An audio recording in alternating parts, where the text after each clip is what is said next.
Bienvenue sur ma chaîne. Welcome to my channel, Itil Ilum. We have a very interesting magazine. It is called the Claremont Review of Books. Got it in the mail. Just going to open it.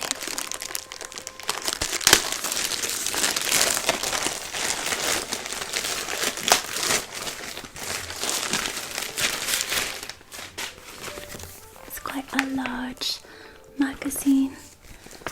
I've never seen it before, but basically it's a journal of political thought and statesmanship. And it says The Renegade Academy by Spencer A. Clavin, Christopher Caldwell and Charles R. Kessler, The Return of War.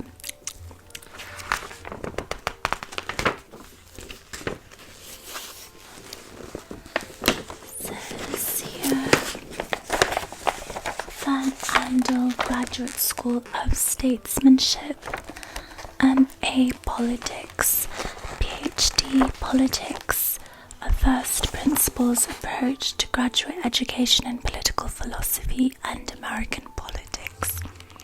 So not the subjects I'm interested in, but we will read them, and I think it's perfect for falling asleep because it's boring.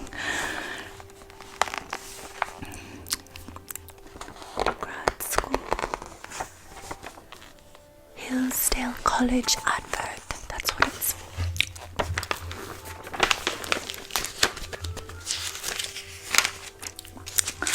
From the editor's desk. Charles R. Kessler, we win, they lose, page 5. Correspondence, page 6. Essays, reviews of books. Cum dignitate odium. It sounds like Latin. In memoriam.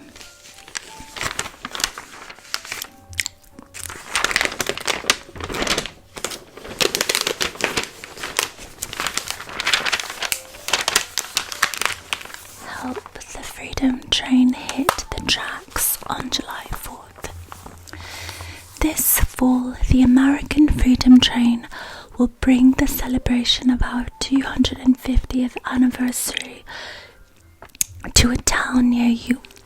Your donation is critical to what will be the most recognizable, memorable and impactful part of our nation's quarter millennial celebrations. And that is from the American Freedom Train as a project of the American Steam Railroad Preservation Association.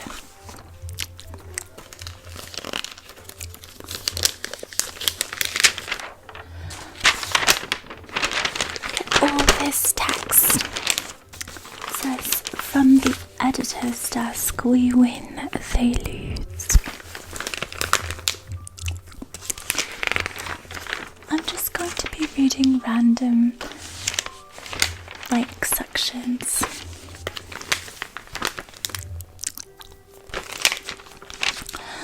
Ronald Reagan's succinct description of how he wished the Cold War to end embodied the old common sense of American foreign policy. Long before he became president, we win and they lose had ceased to be the animating goal of American strategy as understood in the university, the media, and even the government itself, which is why his 1977 comment to his advisor Richard Allen, when it became publicly known, was reported as a gaffe, a blunder, revealing the speaker's lack of sophistication.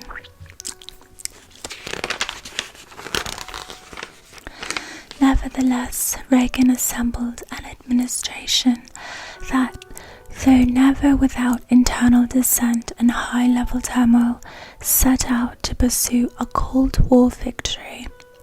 Partly as a result of that strategy, no doubt, the United States emerged intact and powerful from the conflict without having to fight a hot war with the Soviet Union. As Harry V. Jaffa used to say, we won the Cold War somewhat as a heavyweight fighter wins the match with his opponent. Upon entering the ring, drops dead of a heart attack.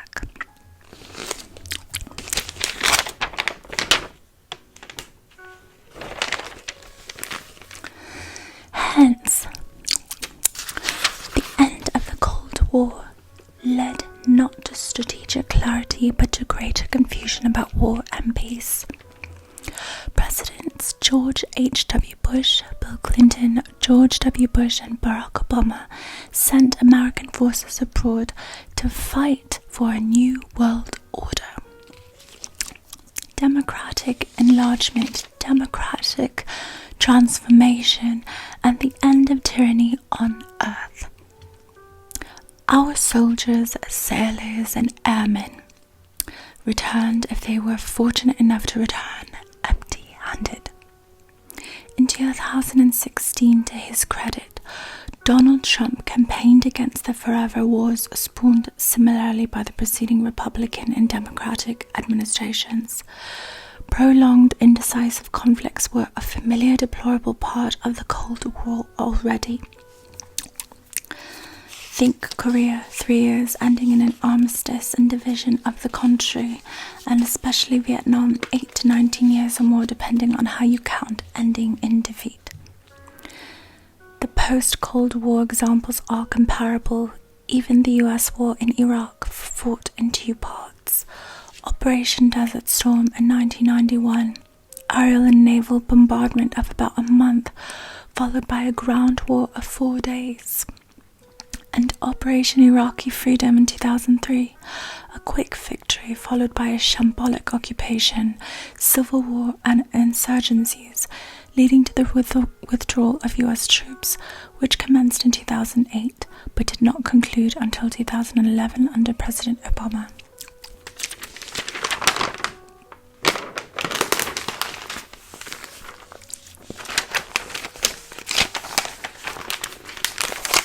Correspondence, a quarter century of CRB, Charles Summers Flaws, Escape from New York, the ancient city,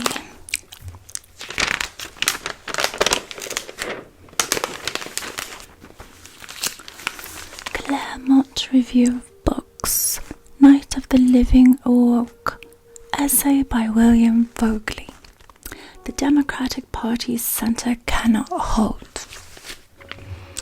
The New York Times columnists Ross Douthat and Ezra Klein disagree more often than they agree, which made it significant that just before the first anniversary of the 2024 election, each arrived at basically the same explanation for Donald Trump's victory. It is completely obvious that the Democratic Party lost in 2024 because it overcommitted to a range of unpopular left-wing positions. Douthat wrote, whatever else the 2024 election may have been, it was also an ideological referendum and progressivism lost.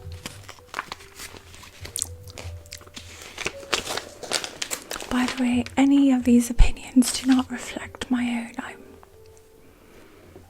I stay away from talking about politics. I'm not American anyway, so I just watch from afar.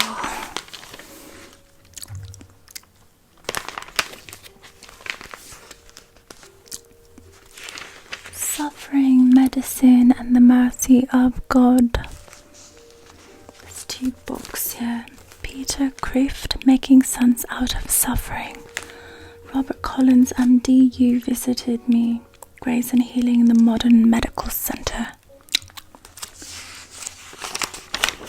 Not books I would personally choose.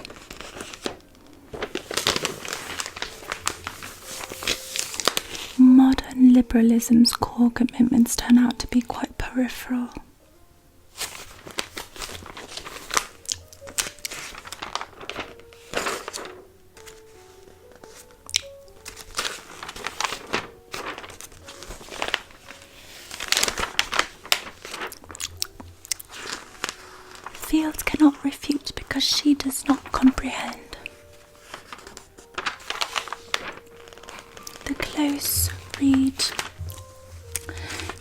Tens of millions of voters became exasperated by their betters constantly telling them that any and all opposition to mass immigration is racist.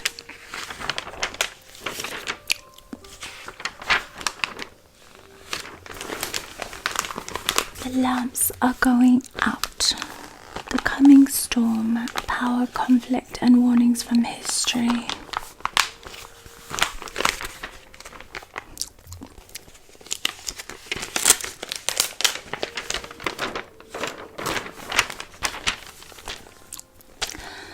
The Great Leap Forward, essay by Emmett Penny, How China Overtook the US. Look at this illustration. It's quite funny.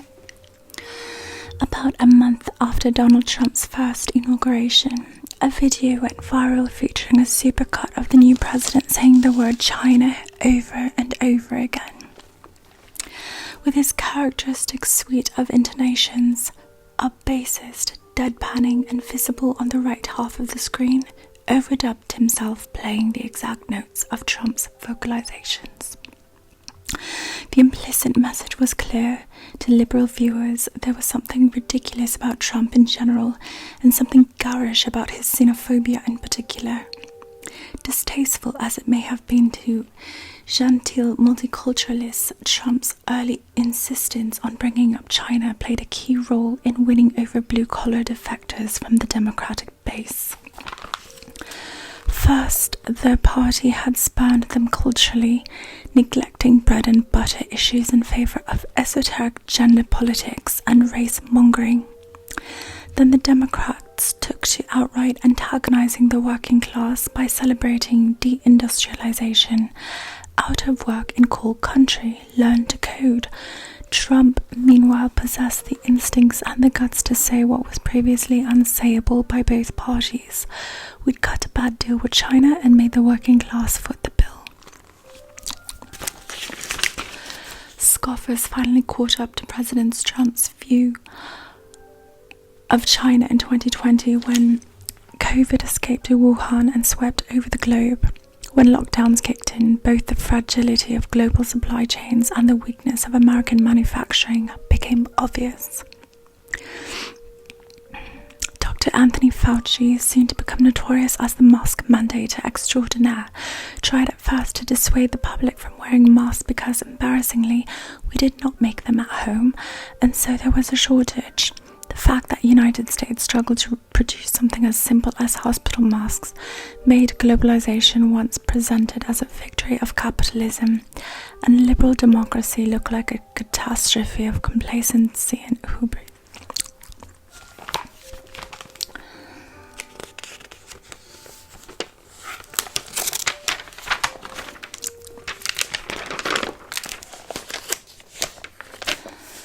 Fraternizing with the enemy. A combination of ideological blindness and narrow self-interest let American firms like Apple slumber while training up a communist country's workforce. As one former Apple VP spoke to Mickey over coffee, he expressed puzzlement over the author's line of questioning, "Are you sure you're not overthinking your thesis?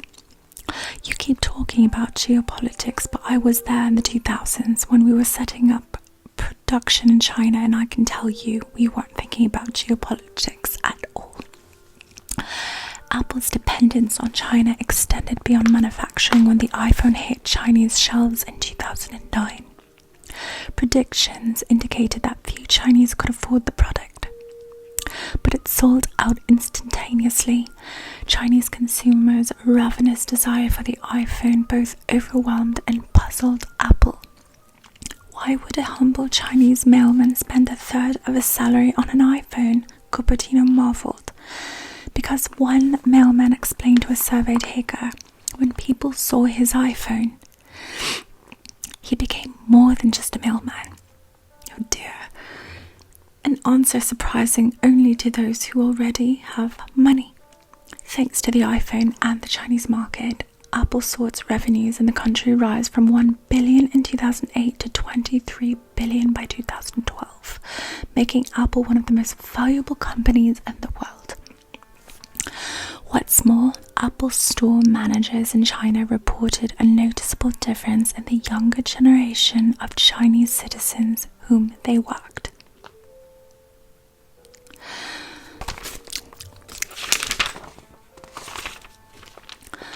Unlike those scarred from communist indoctrination, these younger people wanted to seize the reins of their lives and learn from the West. All around them, Apple workers saw China rising out of poverty. Could it be true? Could China's openness to commerce end poverty and make political liberalization a reality? Not quite. In 2013, Xi Jinping rose to the presidency. Unlike his predecessors, Xi harbored a more hostile view of the West. To his mind, Western companies had actually taken advantage of China. Moreover, he recognized his country's vulnerability to America's economy and technology. The 2012 financial crisis was a major wake-up call. Perhaps even more troublingly, Xi had witnessed the role of American social media platforms played in fomenting the Arab Spring. The time for independence was over. China needed to go its own way. In 2013, Chinese state media began to criticize Apple for screwing Chinese citizens over on warranties. Apple issued a statement saying that their warranty services were more or less identical all over the world. A perfect mistake. Chinese state media was exploiting an issue Apple had struggled to resolve, namely that bootleg Apple products and even stores had popped up all over China to deceive buyers. When bamboozled customers want to get their bootlegs fixed at actual stores, they were rejected. This situation allowed the Chinese media to make their own false claims about Apple's service that painted Cupertino as a Western exploiter of Chinese consumers. Apple's statement played directly into the hands of the CCP, allowing the media to double down and castigate the company as an arrogant and insolent. It caught Apple completely off guard. They'd never faced this kind of problem before. Why was China doing this if Apple was plunging billions into the Chinese economy and training its workforce? If anyone offered Beijing a great deal, surely it was Cupertino. But Beijing didn't know that. Not even Apple shareholders really knew that, because Apple had been highly secretive about its operations in China.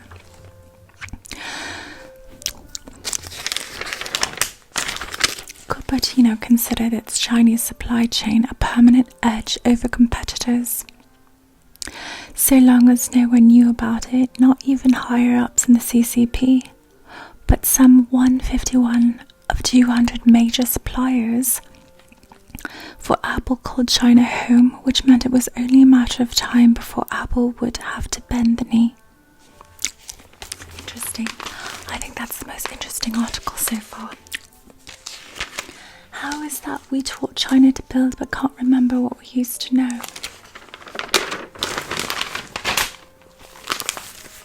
Political books.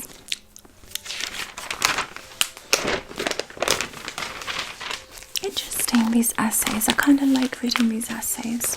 Different viewpoints. This essay is by Christopher Flannery, and it's called John Quincy Adams and the 4th of July, Rhapsodies in Red, White and Blue. This illustration right there. Oratory is out of fashion. The word itself sounds archaic to our ears, denoting something people used to practice in antiquity and at long length in 19th century America. Even the more down-to-earth sounding rhetoric is heard to mean mere rhetoric. Words false or deceptive by definition. Politicians talk about messaging, and the more significant politicians have layers of starful communications. This does not bode well for the forthcoming 250th anniversary of the Declaration of Independence. This does Every politician in America will feel obliged to say something for the occasion.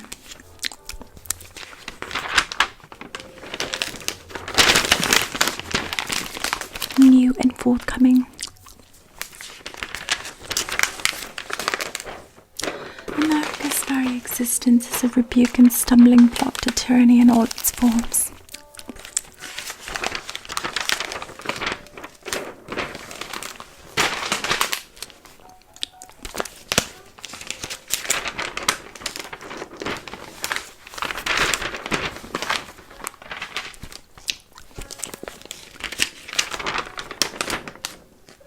More books.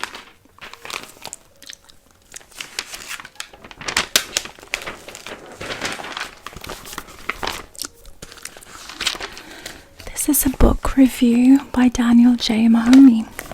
The First Political Scientists, Aristotle's Political Philosophy, an inquiry into the Nicomachean Ethics, Politics and Rhetoric by Mark Blitz, University of Notre Dame Press, 20 pages, $40.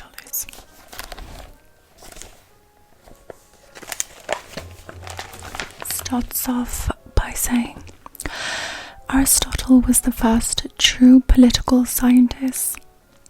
Unlike many moderns who claim that title, he was keenly aware that scientific knowledge has inherent limits. Though he is still unsurpassed as a systematic analyst, he also wisely refrained in his works from forcing human action into theoretical straitjacket. He combined searching philosophical inquiry with common sense and practical wisdom. The Aristotelian spirit is alive in every political thinker, statesman, tradition and regime that aims to infuse free politics with decency, moderation and virtue.